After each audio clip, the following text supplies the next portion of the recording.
Egameni likayise likamoya nelendodana sokhuleka sonke. Washo njalo umfundisi ngasala nokuyibuza ukuthi ngomkhuleka kanjani umuntu oyiphule wayiqeda yami inhliziyo.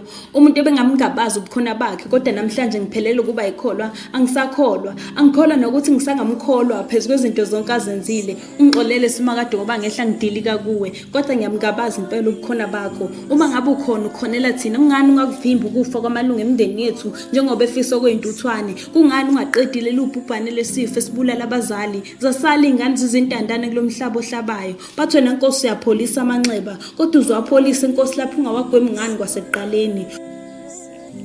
Uyakujabulela yini ukukhala kwethu? Yize nethemba selisiphelele. Uthi wena simakade ubalahla abakho abantu, shuthi kuyacaca thina sibona abakho ngoba sizizwa silahliwe futhi silahlekile. Ungixolele simakade, impela okuhle kwenzile kuningi futhi ngufakazi, kodwa ngalobu buhlungu obuqaqamba enhlizweni kuningi osekucishile. Kulelizwe kusaphileki sifana nabancikiseliwe ngoba ukuphumula kukho. Silala siyaphenduka ebusuku kunzima siyibuza ukuthi engabe kose sengidlule bani emhlabeni, kodwa ngithini ngoba ukushona nokusa kuyafana.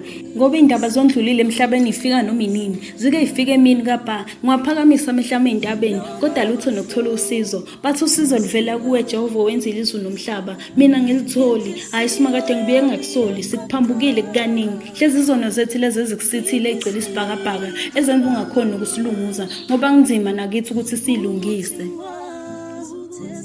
Ujabulile mncwango.